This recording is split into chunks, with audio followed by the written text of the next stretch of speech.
Hey, this is John Leon Guerrero. Our guest today is Darryl Anders. Darryl is a bassist and composer, and he's one of my favorites because of his ability to express what's at the core of the most emotional human experiences. You'll recognize him because he's been on the show before. Today we talk mostly about a song he wrote called Bulletproof. This episode was live streamed and recorded for the podcast the day before the song was released. So we discuss it as such, but the song is out now and available, and you should get it.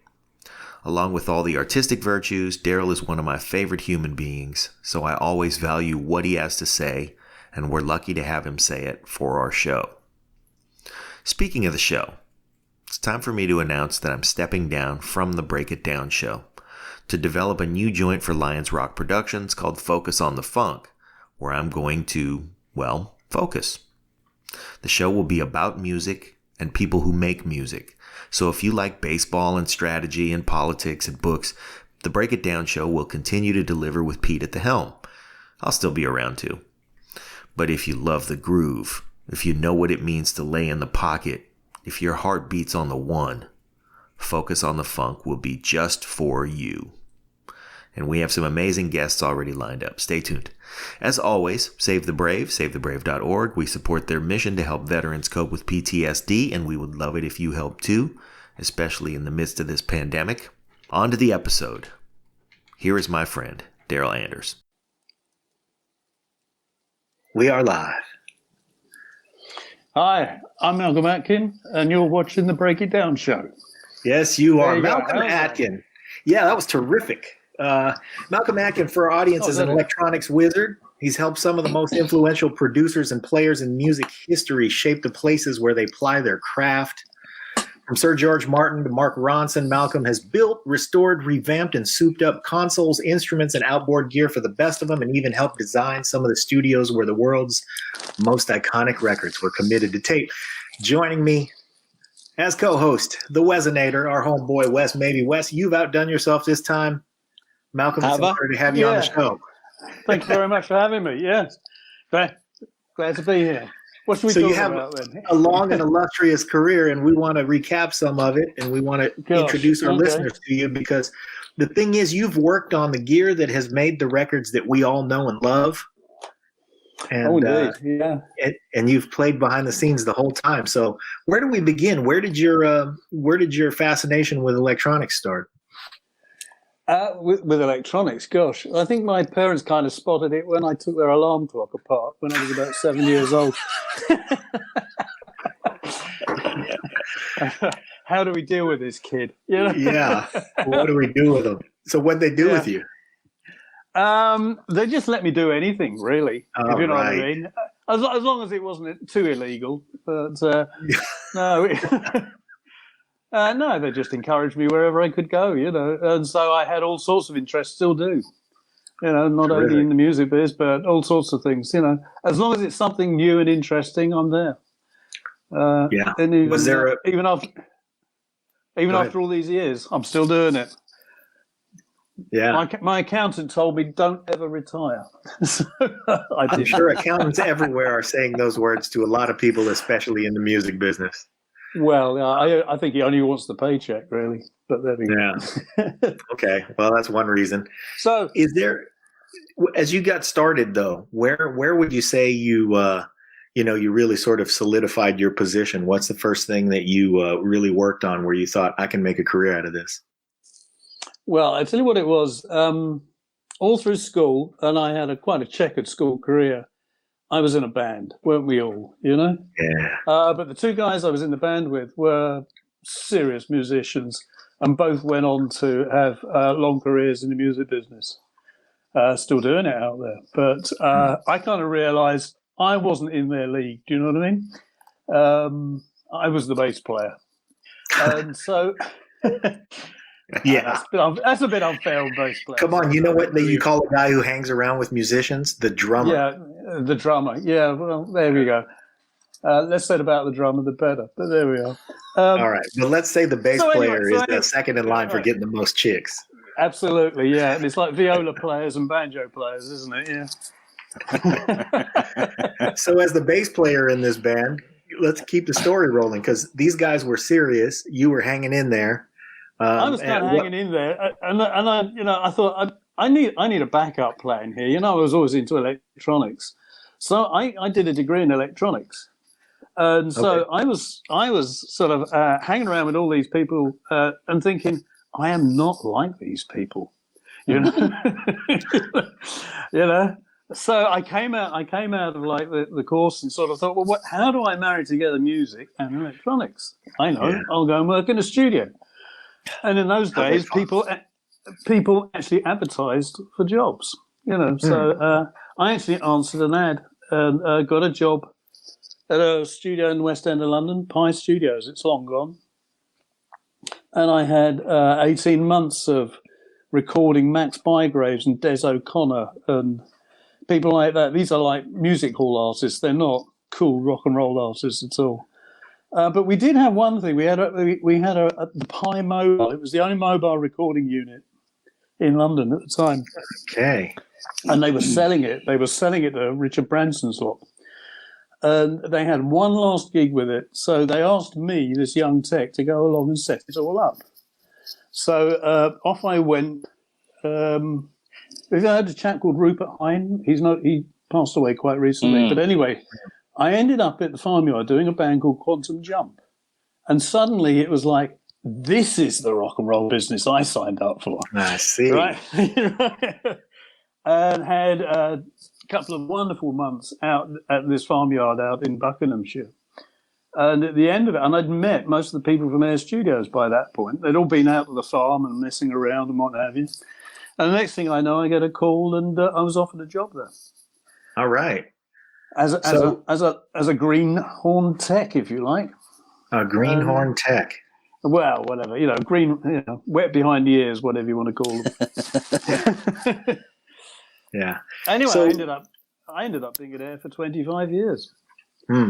Air Studios, for our listeners, is what was a place where George Martin recorded and where so many records that we know and love were recorded. And there were 3 of them, were there not? It was in its third iteration. Yeah, well, it's second home. Yes, in London. Okay. The original one at Oxford Circus, where I worked, was only a lease, so we had to leave. I see. 80s. That's how that happened. Yeah. And then what in the 80s? So I believe when you left in the 80s, does that mean you went from there to Montserrat, or was there at any point 2 locations? No. Montserrat was a side issue, actually. At the end of the 70s, George had always wanted to build a studio in some sort of exotic location. In fact, his first idea was to build it on a boat. But I think that the sheer logistics of trying to do that thwarted that plan.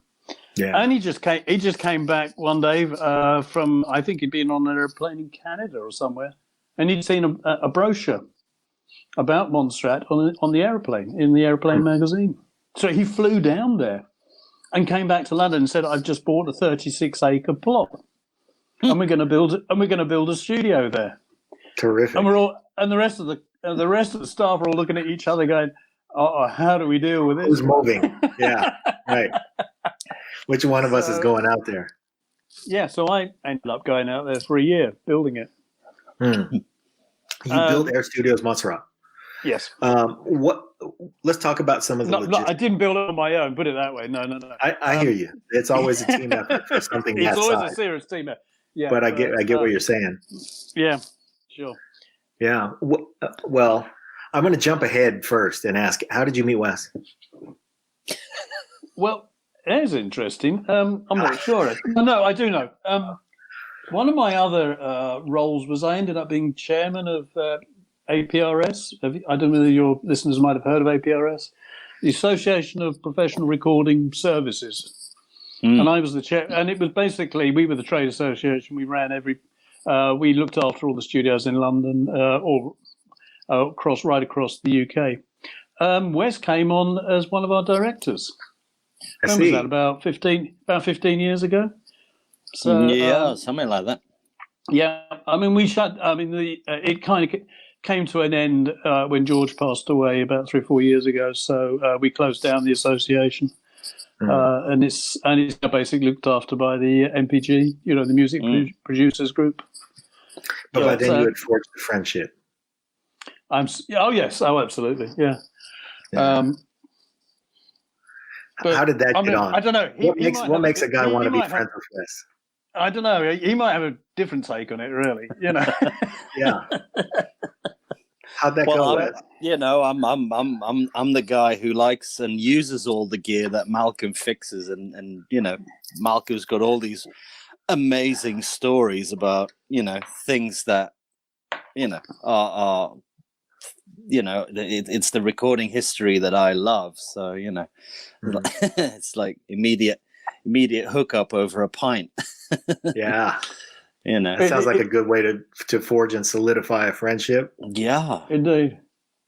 So have you I'm going to ask Wes. Wes, you are the guy who uses, and we know that Malcolm means breaks, the gear that Malcolm is tasked to fix, maintain, and make sound better in some cases. So tell us a juicy story about something that you screwed up royally, and Malcolm came in and saved you, because they know that's happened.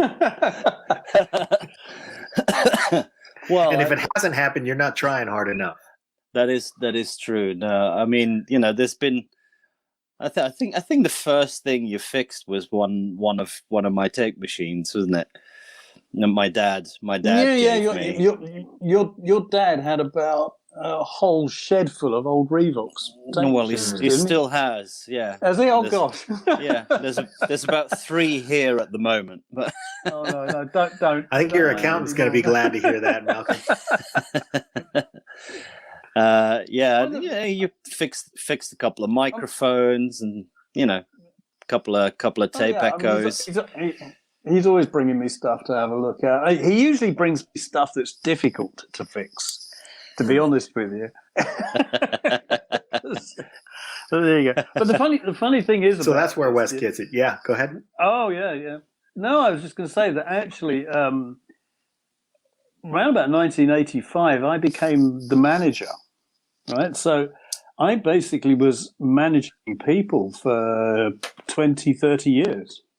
So I kind of stepped back from being, if you like, a true tech, as it were. So I kind of missed out on a big chunk of digital, if you like. Wow. So when I came, I always say to my clients now, I don't do digital. The landscape had some changes in it by the time you came back. Oh, absolutely. There's plenty of kids out there that can do the digits, but funnily enough, us old boys who actually can, kick something into know what whale fat smells like. Yeah, exactly. Yeah. Well, I used to call it. I call it percussive maintenance. Ah, I see. Which means giving it a good. So you kick. bang on it. Yeah, right. Yeah.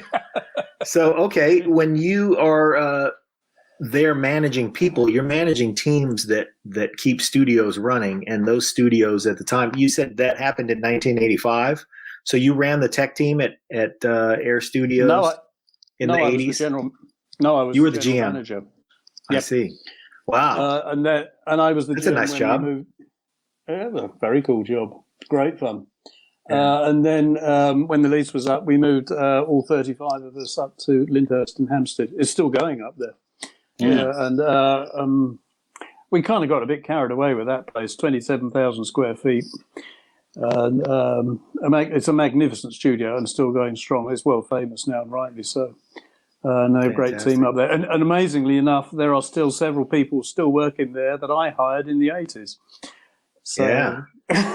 Well, why would you leave? Why would you leave? Absolutely. Exactly. Funny enough, a lot of people have said that. It's kind of the place you was. Yeah, if you're a true enthusiast, there isn't a better place to work. Yeah, that's kind of how it panned out. So anyway, I ended up leaving in around about 1999, and started my own setup, a place called Sphere Studios in Battersea, which was like 3 studios, big setup. Ran that for a few years, and then I kind of went independent. like a lot of us, when you hit your 50s, you suddenly realise you're unemployable. So, so you have to invent, your own career, if you like. I resemble that remark. Yeah. Sorry? I resemble that remark. You resemble that, Mark. Yes, exactly. Yeah. So what I've been doing for the last 20 years is like in reinventing myself constantly. So which means that every project you take on, everything you want to do, is scary because there's always things there's things you don't know. So you're testing yourself the whole time. Right. And yes, it doesn't always work, but hopefully you get it to work enough. Also scary, you've been working with Wes. Yeah, I know. I mean, he's. I'm trying to get some dirt here, Malcolm. What have you worked on with Wes that's created scary moments, and how hard has he been pushing this gear? Well, I think that console was pretty scary. Oh yeah. When I rang him up and said, "Wes, do you fancy being my assistant for a month?" and he kind of went, "Yeah, why not?" Without even really asking what it was. It was an old MCI console from Florida. These are American consoles. They weren't that well known over here in the UK, but I mean they were very popular in the States. And I said, "Well, I've got this job to rebuild one," and it took us 56 days flat out. We ripped just about every component out of this thing and rebuilt it. Wow. There were some scary moments there. I mean, there were some blinding blue flashes and puffs of smoke and what have you. Blinding blue flashes. As a guy who has to rebuild things and with the specialized nature of audio gear, isn't it a lot easier getting parts nowadays? Funnily enough, yes and no. In that we're in a wonderful era, if you like, retro engineering, and there's some wonderful examples out there. One I cited a few years ago was Pulse Techniques. Okay. Go and look at that. Is it EQP 31A? I can't remember. EQP 1A. Right. You go and look at that thing. And, when I saw it at an AES a few years ago, and I just went, this is extraordinary. It is not it's a clone of the original. And when I said to the guy, how were you able to do this? Because things like the iron that you get in the Transformers and what have you isn't available anymore. And I said, how do you deal with things like that? And he said, I took it into the Stanford University, the Nuclear Resonance Laboratory. And I kind of look at it and think, okay, you really have done your homework here. No kidding. Fine, no kidding. Okay, I accept it. And it is, and it's as good, if not better, than the original. And there are numerous examples out there of the Telectronics and what have you. Even Simon Haywood's example of the Fairchild compressor. Saywood, yeah. I beg your pardon, Saywood. His example of the Fairchild compressor, which is a wonderful recreation of it. In fact, he saved that whole compressor market because the world was just about to run out of the valves. Wow. And without the valves, I mean, you're talking, they're all gone. And he toddled off to Eastern Europe somewhere and found a manufacturer and finally persuaded them to start making these valves again. Yeah. Wow. Yes. So there, just about every Fairchild owner worldwide is, singing his praises for that fact alone. So upside of not just the world, the worldwide economy. And the accessibility of parts like that. So that's a great upside. It is indeed. And the funny thing is about that kind of gear, and it brought it home to me the other day. I was selling some hi-fi stuff on eBay for a dear friend, and this guy turned up, and he was a true hi-fi buff, right? And he talked part numbers, and he talked, and I had no idea what he was on about. I mean, he's talking about equipment I've never heard of, and it's got this XYZ distortion and this characteristic. And I said to him, I said, well, that's actually the difference between you and me. Is that I said, I like distortion. You know, we see it as a tool. Yeah. You know, and if it makes a noise that nothing else is making, we want it. We want it. You know? Yeah. Yeah, we want it. You guys just want to throw it in the bin. You know. Yeah. But in the right hands. Except for that time when you tried to improve a Fairchild. Oh, yes. Yeah. You want me to tell that story? Yes. You might have heard of Jeff Emmerich. He was the Beatles engineer. I worked with him on many a project, and there was something wrong with he had his own Fairchilds. This is way back in the 80s out in Montserrat. And so I took it in. He said, it's not sounding right now. He couldn't tell me what it was, but he said, it doesn't sound right. So I went in there and cleaned it all up and what have you. And while I was there, I looked at it and thought, oh, I'll put a new bridge rectifier in it. I don't know whether I might be losing you here, but whatever. Valve Gear has a very weird looking power supply system. And I converted it from a valve power system to a transistor style power system. Took it back into the control room. Within milliseconds, he's screaming at me, what have you done to my compressor? I thought I'd improved it. What I'd done actually, it was no longer a compressor. It was now just like a flat amplifier, because the way that compressor works is by the power rail bumping up and down. Yeah, it's a bit techy, I know, but yeah, that's way inside. Golden Ears spotted it immediately. Okay, and then Golden Ears, indeed. And he spotted it immediately. And how quickly did it take you to? How long did it take you to fix the problem? About 5 minutes. Yeah, I just ripped out. The bridge rectifier and put the valve back in. There you go. Sorry about that. But was there something that you did that affected a recording that the world knows now, and you know that it would never have happened that way had you not fixed whatever it was you fixed? I do know one, actually, and it happened in my first couple of years at Air. It's a Roxy Music. It's a Roxy Music track.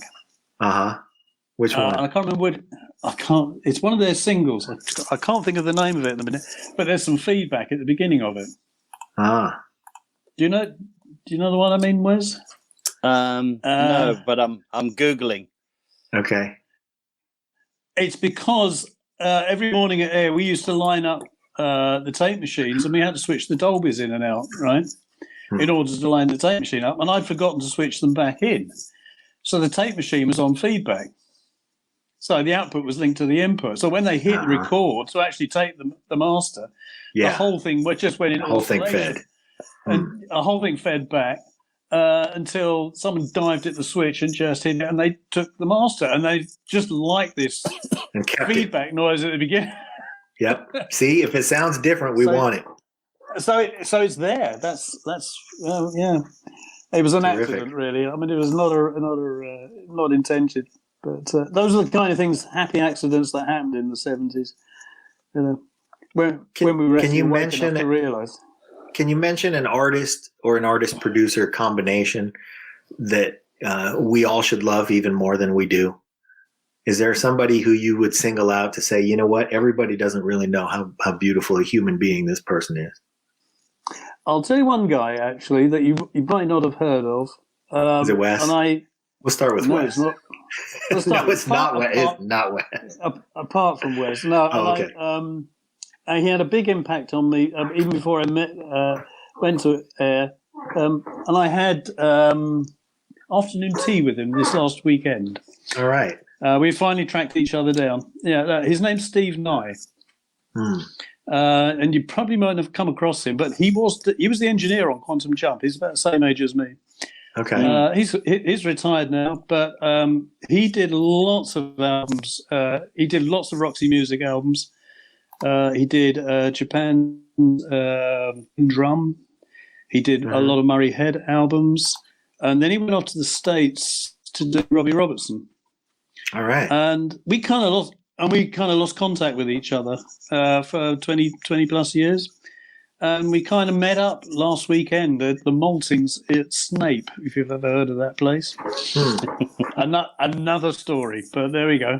The Maltings is Benjamin Britten's concert hall. It's in East Anglia here, and it's an amazing concert hall.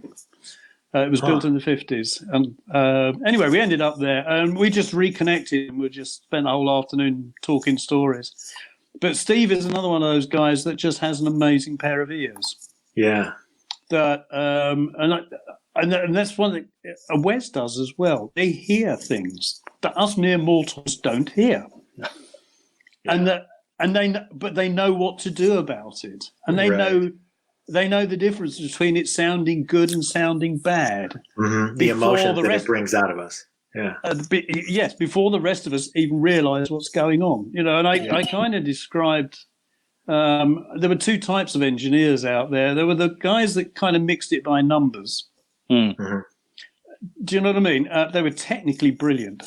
They knew how every widget worked on every box and all the rest of it.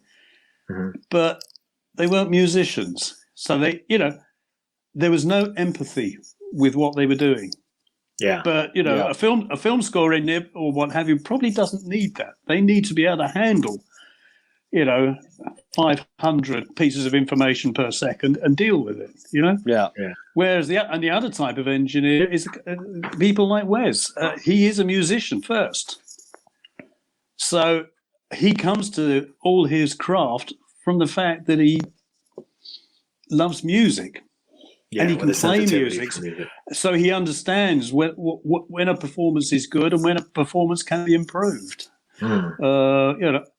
And has the guts to be able to turn around to someone and say, "That's crap. Do it again." Yeah, and that's scary. One thing that stands out about that whole list of credits that you rolled past for Steve Nye, the Japan Tin Drum album. That was the first time I ever looked at liner notes and saw among the credits somebody who was in charge of playing tapes. They had drums, keys, guitars, tapes, and who was credited with tapes? I'll have to look at that now. I'm googling. No, because that was being done at Air Studios. So I mean, I know. Yeah. I know all the protagonists on this. I see. Got track listing, personnel. Where was that? Richard Barbieri.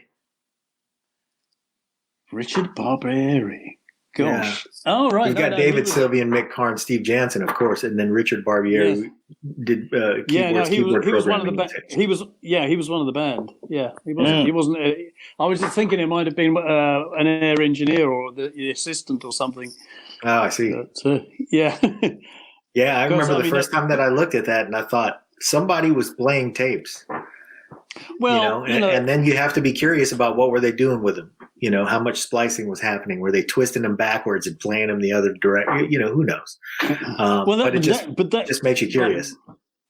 Yeah, well, I mean, certainly. I mean, we used to call assistants in those days tape ops, operators.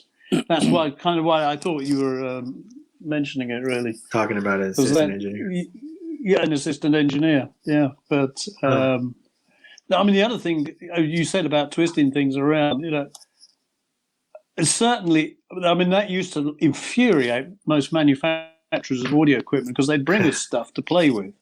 Yeah. And the first thing I wouldn't say we tried to break it, but the first thing you try to do is, A, you don't read the manual, and B, you start twiddling all the knobs to see what kind of noises it makes.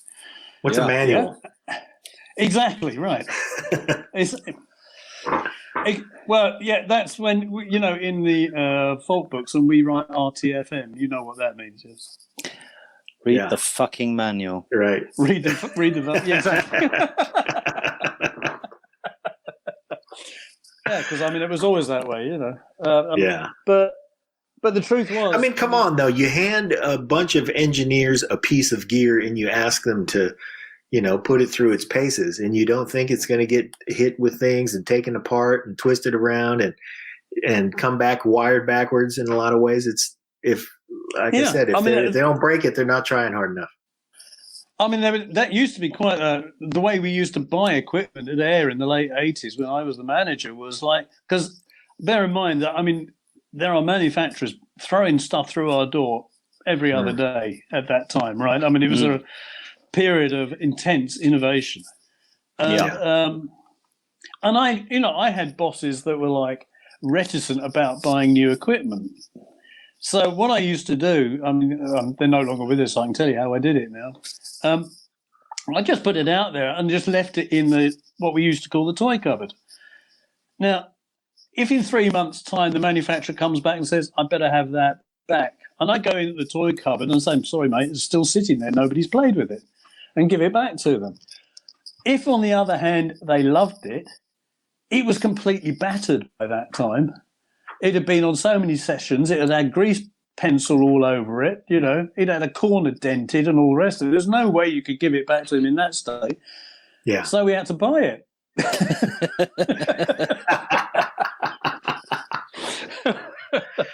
Well, I also want to, just for our listeners who might not know exactly where Montserrat is, it's in the West Indies and it's a remote island. So just getting big pieces of gear there is an ordeal. So if you're talking about putting up, a situation where manufacturers are throwing gear at you, you almost have to create that situation just to conveniently get any damn thing to play with. And then since you've created that situation, now that things are coming, well, hey, we don't know when this is going to come around again. We want to keep it.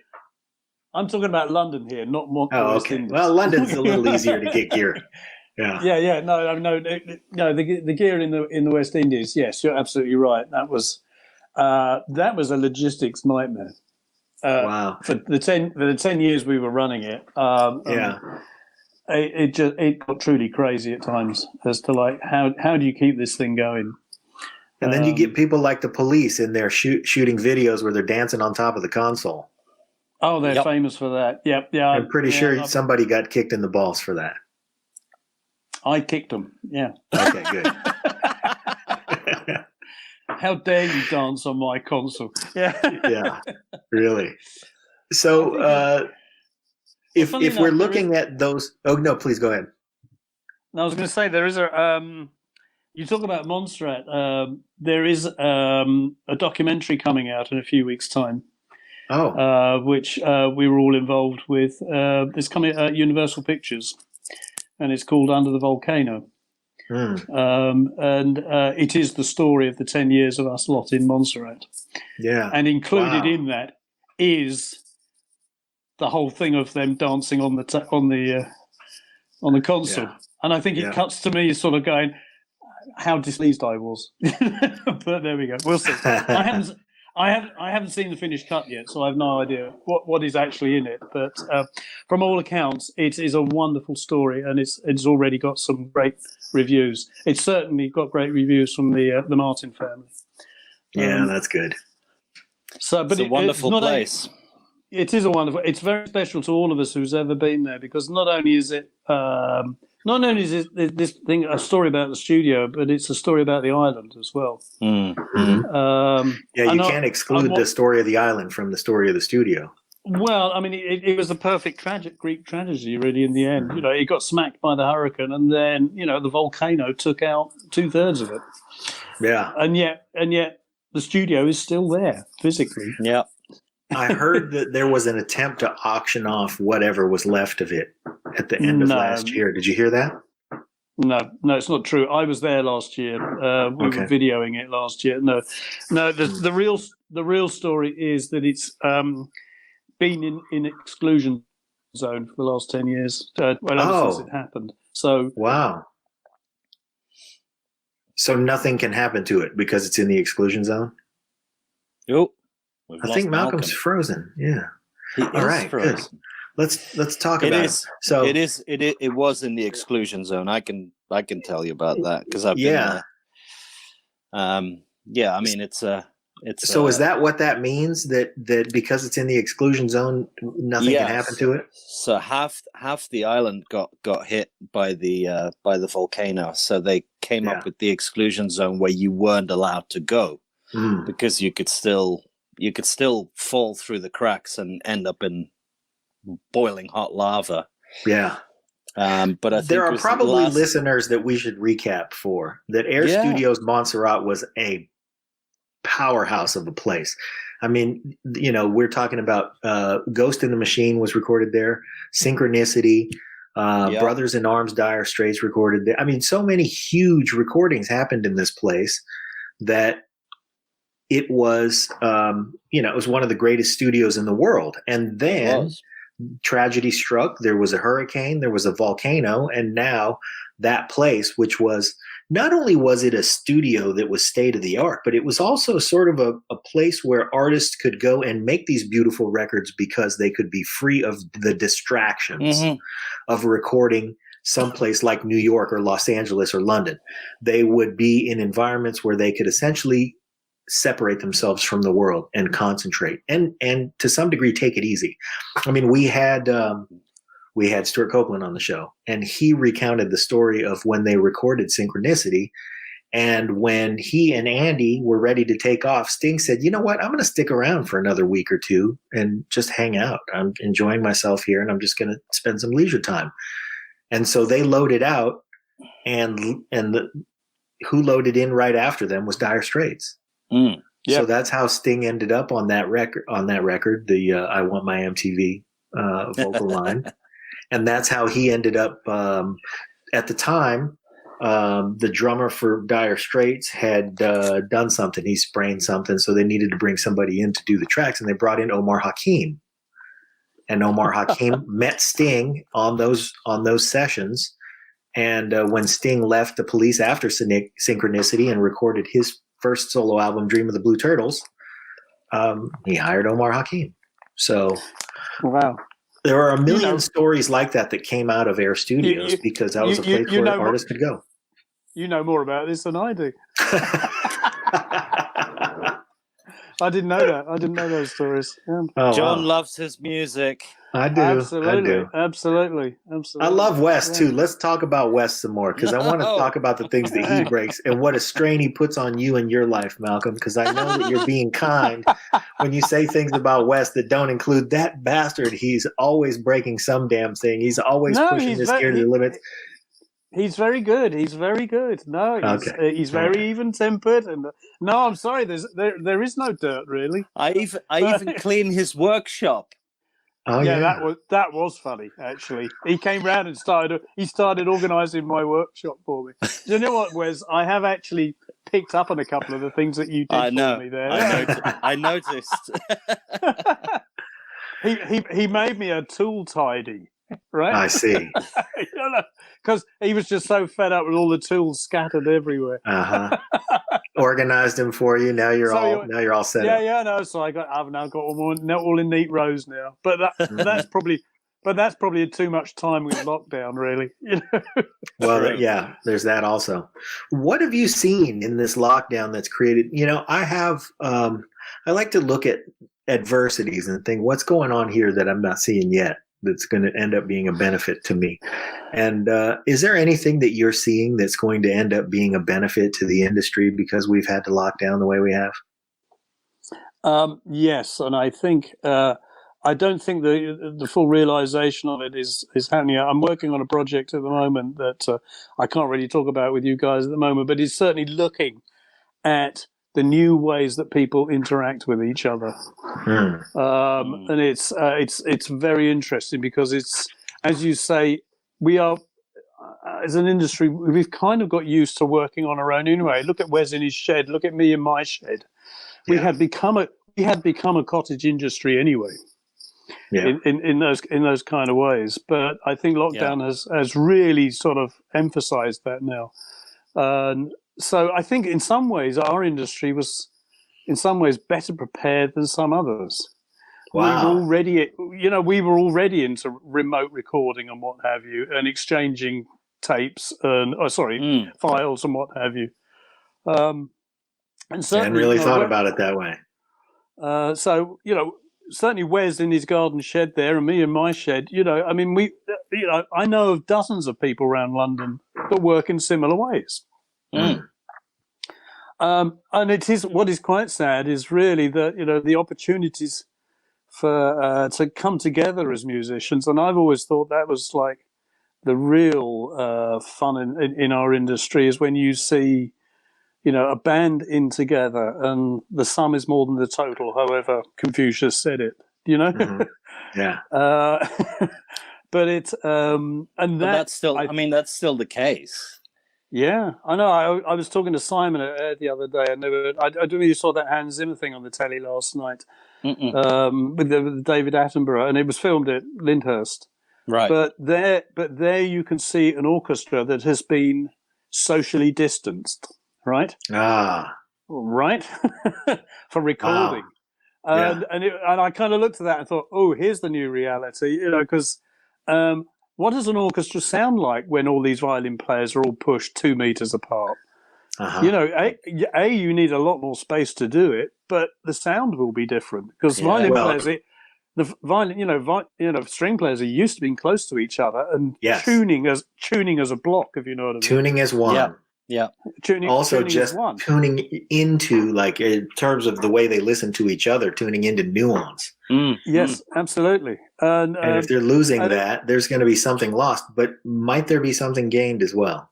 Well, interesting. I mean, Simon did say to me that there was an intense debate going on about the engineers thought it was brilliant, but the musicians themselves weren't quite so sure. Yeah. I mean, it's a little easier to isolate things. It is, and that's what and that's what engineers love. You see, because they have more control. Not so much, Wes says. Not for strings. Not for strings. I mean, strings you want to record as a body. Yeah, I mean it's one animal, really. I mean, I remember the first time I was accidentally pushed into recording 10 string players in Studio 2 at Rack, which is tiny. Yeah. I was like, how am I going to get 10 people in there without them poking each other's eye out? Yeah. You just make sure you got no lefties. But we managed to get them in, and I just put 3 mics up. I put a Decatree in a room where a Decatree does not belong. Yeah. Right. Yeah. But it was instant. It was that Phil Spector thing. It was like all the energy just concentrated into one block, and it's the best string sound I've ever recorded. In a wrong room with the wrong mic technique, with people way too close to each other. It was amazing. You remind me of the Glyn Johns. Can't say it properly. The drum mic thing. Which is, I mean, I used to 3 mics. Kind of let them bleed. Well, no. Sometimes you'd see engineers. Come in and they'd like wrap 20 mics around a drum kit. Yeah. And they've got this huge phasing problem going on. Oh yeah. All right, is that you? Is it? Yeah. Well, Glyn John's technique was only 2 mics over the top and 1 at the front. But at the front. Where at the front? Not jammed into the kick, but just in front. One by the kick. Uh-huh. One overhead. Above the kick, looking down at the snare, 4 feet above. Okay. And then if you take the 4 foot sideways to the floor tom, the same mic basically looking over the floor tom towards the snare. That's it. Wow. Completely face coherent. Okay. That's the Led Zeppelin drum sound. Yeah. I got to tell you a funny little story. And then recorded at the landing at the bottom of the stairs. Yeah, that's it. Okay. I'm going to try it.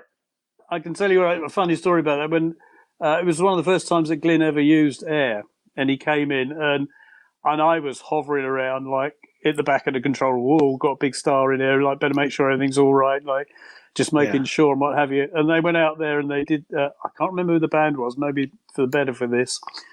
And they all played and whatever. And they came back in for the first playback, and they're playing the thing back. And the drummer said to Glyn, right next to me, "Glyn, I don't think much of the drum sound." To which Glyn replied, there's nothing wrong with the drum sound. When you start playing it properly, it'll sound great. Oh. And it was like, and at which point I'm thinking, I think I'm going to slip out of this control room because this might be a short session. I know what band that is. You know which band that was? It's been told to me by the band. Oh, okay. Does that mean they okayed you sharing it? No. No.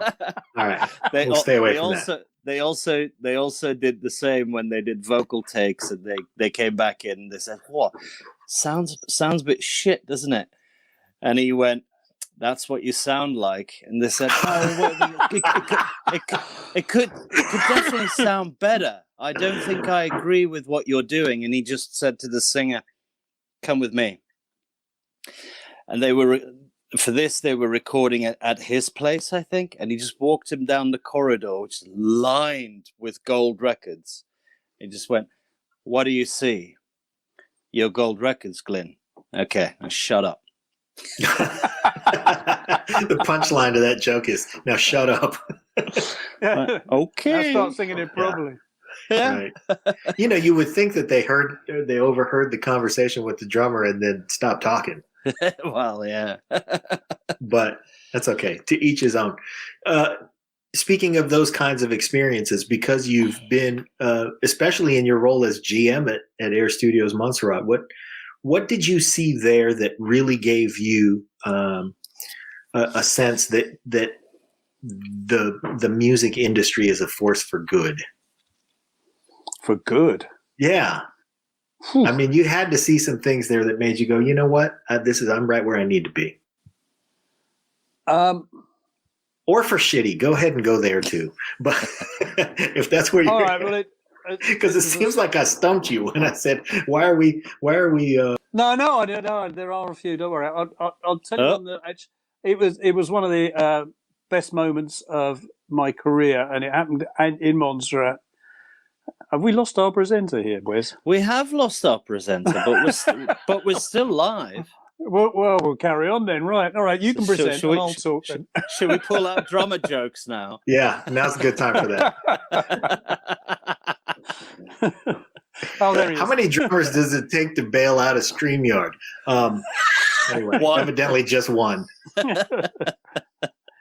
No, this was just like, life does not get better than this. And I was only 26, and we were in Montserrat. We were recording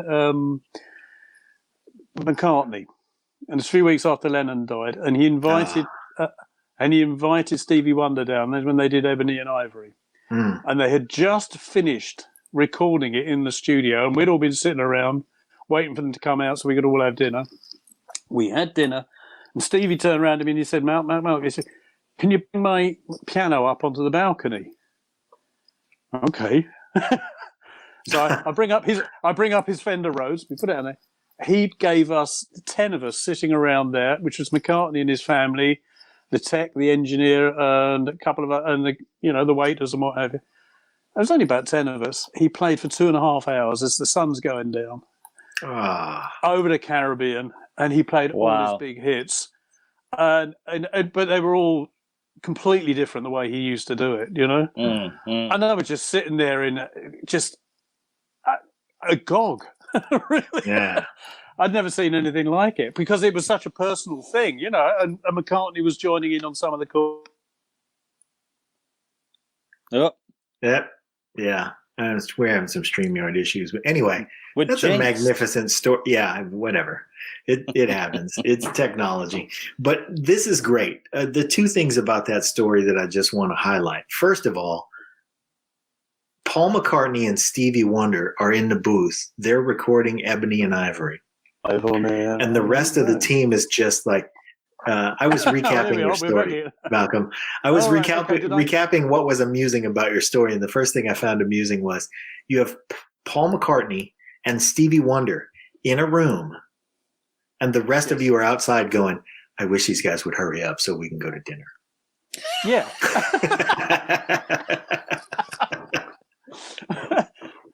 Well, I mean, it is like that, really, isn't it? I mean, sure, everybody's hungry. But anyway, and then the second thing is, here's Stevie Wonder. And he takes the opportunity, as Stevie Wonder would, now that we have had the benefit of Stevie Wonder for 50 some odd years in our lives. He takes the opportunity to spread the joy by having you bring his Fender Rhodes up onto the balcony so that he can emote for you for a couple hours. Yeah. That's magnificent. It's extraordinary. I mean, exactly. I mean, the music just poured out of that man. Amazing. And that's and it was like that the whole time. Do you know the next night he went down to the nightclub in the town on a Monday night. He went into this club, and the house band was there. It was some American guys playing, and there must have been only about half a dozen people in the nightclub. And what does he do? He gets up on stage and starts playing with them. Right? Yeah. And there's only half a dozen of us in the nightclub. I tell you, within half an hour, there was 400 people in that nightclub. Ah, terrific! In there to see Chip and the Dipshits because with their special guest Stevie Wonder. Exactly. The Agouti brothers. The Agouti brothers. The Agouti brothers. Yeah, I mean, it's the stuff of legend. I have a tape recording of it somewhere, a cassette recording of it. I think I'm looking at the file right now. Oh, I see. Oh, yeah. You've got a copy. Did I give you a Wes copy? got all the secrets. I've got a copy. Well, I don't know, but some of it might end up in this movie I've just been talking about. So we'll see. Yeah, that would be cool to see that, because other magic moments that happened to Air Studios just had to. I mean, you're talking about just 2 days in the 10 years that Air Studios existed, and those 2 days had churned out those stories. What else are we missing out on that we should know about? I'm not sure it's a magical moment, but this is one of my all-time favorites. Sorry, Malcolm, to make you tell it again, but Around the Edge of Oxford Circus. Oh, the Sex Pistols. Oh, yes. Okay, we did the Sex Pistols. I'm gonna have a smoke. Sorry, this is. Here we go. Wind up. Yeah, okay. We did the Sex Pistols, and we were also doing a band called the Ozark Mounted Daredevils. Oh yes. Do you remember them? Right. Oh yeah. Now, can you imagine two bands at opposite ends of the musical spectrum in the same studio, in the same setup? Right. The Pistols were in Studio 2, and the Ozarks were in Studio 1. If you've ever seen Oxford Circus, it's about 150 foot right above Oxford Circus in London. Sid Vicious took to arriving by bicycle. He used to ride up in the lift, and he rode into reception, and he saw one of the Ozarks asleep on the sofa in reception. The guy had a long beard like and he kind of looked around and just went after this guy, yanked him on his beard and went, "Watch you, mate." Cycled off in his bike down to Studio 2. Anyway, later that day, I only heard this years later from, is it John, the guy who, the lead guy in the Ozarks? He said, "Do you know what?" He said, "We heard a tapping on the window in Studio 1, and we looked out, and there's Sid Vicious on his bicycle. He's cycled around the parapet of the building. It's about 3 foot wide, 150 foot off the ground, no fences. Wow. And it must have been about a 40, 50 meter bike ride and two sharp corners. Mm. And Sid had cycled all the way round on his bike to bang on the window to wind them up." and that's like, that's going a long way for a joke. And that's like, he could have been dead any second if he'd gone off that parapet. Yeah, there's no surviving that. Just hearing that story gave me a feeling in my undercarriage. Yeah. Horrible. Well, it took Sid Vicious another 18 months, but sadly, he was a troubled soul. And I don't think it had much to do with the business, but there you go. Yeah. But he would go a long way for a gag, and I appreciate anybody who would do that. Oh, I mean, the gags that used to happen there was silliness happened every day at Air in those kind of ways. I was talking to Steve over the weekend. We were just reminiscing that when we both started there, George Martin was good friends with Peter Sellers and Spike Milligan. That's right. He had gotten his start recording comedy albums, didn't he? He did. Yeah, right. Yeah. So what happened when I got there? Peter Sellers' son, Mike Sellers, was one of the tape ops, and Sean Milligan, who was Spike Milligan's son, was one of the tape ops. Yeah. Okay. So you can imagine the kind of nonsense that went on a daily basis. It was just practical jokes going on anywhere the whole time. And it was just a goon show. Oh, don't get me started on those two, because they were like... But, I mean, it was just hilarious fun for like 2 or 3 years, because in the 70s, there wasn't such a thing as a budget. There was a need to make music. And, you know, the cold wind of the accountants getting a grip on it only really started at the beginning of the 80s. But in the 70s, it was just a free-for-all. Right. That was an amazing time to be in the studio business. That was the only real heyday of the studio business because of those types of record industry budgets. They would just pour money on recordings. You know, there were gatekeepers, and once you got through the gates and you got a real record deal and you got the trust of a record label, they threw gobs of money at you to get a recording down, and you could go to a place like Montserrat, which was, you know, the perfect excuse to say, hey, I need to go isolate myself. I will need to go make a record in a state-of-the-art facility. And by the way, right outside the state-of-the-art facility, they have a beautiful pool, and it's an island in the West Indies. So you wouldn't get away with it now, would you? Yeah, no, you couldn't do that now. Now they're saying, okay, well, we expect 3 albums out of you, and we've heard what you recorded in your bedroom, so stay there. Yeah. You know, so like you said, we are kind of poised for this type of environment now that we're all on lockdown. There was nobody more prepared than the recording industry. I was one of the examples I used of that era was U2, who I think, am I right? You probably know this better than I do. It was their 4th album that really hit the big time. The first 3 were relative flops. Now, you know, a record company would not do that now. I mean, if your first album was a flop, you're gone. Yeah, they're moving on. You're done. They're moving on, absolutely. To stay with a band through to a 4th album is quite extraordinary. I mean, they obviously, you know, had a lot of faith in it, and you know, they were right. But that simply wouldn't happen these days, which is sad, really. And you don't really know whether, you know, the music business of that era, although it was rife with, shall we say, corruption on many levels. You know, of artists getting ripped off. Certainly what they created for artists in most instances was this kind of bubble, this creative bubble for them, where they could just do what they wanted. Yeah. And that was the good side of it, you know. Whereas now, you know, your average artist not only has to be a good musician, they have to be good at selling themselves, they have to be good at accountancy and everything else. Yeah, which is true. Which is quite sad, really, you know. Well, it's certainly excluding some real true artists from being able to make records that get to us. Because, you know, the thing about those first 3 albums from U2, which I believe began right at 1979, 1980, Pete would know because he's the consummate U2 expert. Right. And he's not on the show right now. But the thing about them is those records recovered. After that 4th album was big, and then the 4th album was I don't remember now. The 5th album was the Joshua Tree.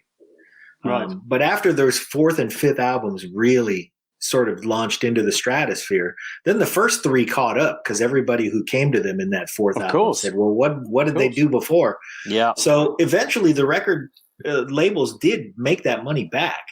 Sure. And, you know, the vision came true. But now nobody's got the time for that. It's really unfortunate. It is the times we live in. You know, I mean, I remember a few years ago, a couple of kids said to me, well, you know, how do I do it? You know, the Japanese were always asking me, like, how do we get into the big time? I said, well, the first thing with Japanese is stop copying us, dream up something for yourself, you know. Yeah. Yeah. But, you know, the other one-liner to it. You know, they're not great at that. No, they're not. No, it turns out the Koreans, though. Yeah, the Koreans are better at it. Yeah. Yeah. But the other thing is you've got to create this cult of self now.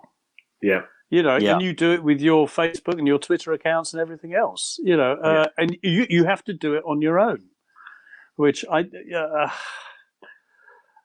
think is sad in a way. Tough. It's tough at work. I mean, at best, it's tough. At worst, it's taking a guy who could give us some amazing music. I mean, if you look back at guys like Bill Withers, for instance, you know, he was not great at selling himself. He was not great at the business stuff. He was not great at but he could, you want to talk about 3 chords and the truth. And, you know, he was the guy who could deliver that. And now generations later, we're still appreciating his stuff. That would never have flown today. No. Yeah. Well, and do you know what, John? I found a lot of musicians that I kind of had to deal with, you know, on a professional level. And interestingly, in studios, I mean, we did get to see them in the raw, if you know what I mean. Yeah. In a way that nobody else saw. And a lot of them are damaged people. They were not able to have the kind of conversations that you and I are having now. They've done their 10,000 hours of solitude, and they discovered how to communicate through music. Yeah. In ways that we can't, because we can communicate like this. Because we're communicating like this, absolutely, which is what normal people do, if you like. No, I'm not saying we're normal, but you know. Yeah. But time and again, I mean, and you watch a musician just go out there and start playing an instrument and singing or whatever, and it's just like, wow, how do they do that? They do it because they've been doing it for 10,000 hours, whatever that story is, you know. Yeah, right. Extraordinary. I mean, we've probably all tried to play our instruments and thought, how on earth do I get good at it? You get good at it by doing nothing else. I love playing the drums, and I am not at all that guy who had to sequester himself, because I'm not. I mean, you know, I'm pretty well adjusted, and socially I get along with people, and I love to spend time with people, and that robs me of my ability to be a really good drummer. Well, there you go. You've confessed. There you go. And I also want to say, I found myself at one point. I had my Uncle Andy worked for Northwest, I think it was, and I found myself with him on a flight from Tokyo to Guam, and we were upstairs in a 747 in that little bubble, and so we were in the first class only cabin, and I looked across the aisle from me, and there was a Japanese guy who was clearly a rock star. This guy was decked out. He looked like if Prince was Japanese. Gotcha. Full on Purple Rain Prince with the, you know, ruffles, and you look at this guy, it looks like, honestly, it looked like he's wearing a Halloween costume. And he was sitting with his manager, who was an American woman, and they were talking about the next places on his schedule or whatever. So clearly he was a Japanese rock star, but you know, I couldn't say he had his own look. I couldn't say any of those things. I bet he was a talented musician. I bet he could rip on whatever his axe was. But you know, he was clearly stealing somebody else's shtick. So I just wanted to say that because of your story about telling Japanese people to get that. Yeah. I mean, like, sadly, we used to get a lot of Japanese bands through air because of George Martin. You know, you know, it was like, we were revered. We never marketed in Japan, but I mean, they were turning up on a constant stream. Sure. But I do remember one of them coming to me once and saying, can you find us a saxophone player on, and it was like at 4:00 in the afternoon in some date, like 21 days time. And I said, well, sure. Yes. I mean, I can put you. I said, are you sure of the date and time? He said, oh, yes. He said, yes. Yeah. It is in our schedule. It is in our schedule. I'm sure with Japanese precision. And I was like, and I kind of saw this schedule and I thought, they worked out the whole album in like 3-hour slots. Yeah. Wow. You know, so there was no room for any. There was no way it was going to be good. There was no way for like just letting something happen organically. No. Yeah. Which is quite unfortunate, really. But there we have it. Yeah. We've robbed you of an hour of your life, and I will say, first of all, thank you so much. We're grateful that you would share these stories with us.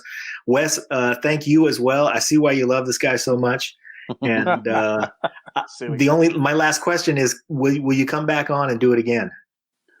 Sure, if you'll have me. If you think I've got a few more war stories that are of interest. Excellent. We will mind them of you. Okay. Our guest today was Malcolm Atkin. Everybody, you know what? Go listen to your favorite recordings that came out of Air Studios in Montserrat, and go listen to your favorite George Martin recordings, because there's some good ones too. That ought to keep you busy for a while. And the next time, and the next time we have Malcolm on, shoot us some questions and we'll ask him to dig up dirt and the dirty details. Thank you so much for being on, fellas. Thank you, Wes. Pleasure. All right, cool, man. bye for now. Take it easy. See you guys later. Bye. There we go. It says we're still live here. It does. We can't talk about him yet. He's still live, you see. He's left it switched on. Yeah, well, sneaky. All right, mate. Off we go. All right, catch you later. Later. Bye.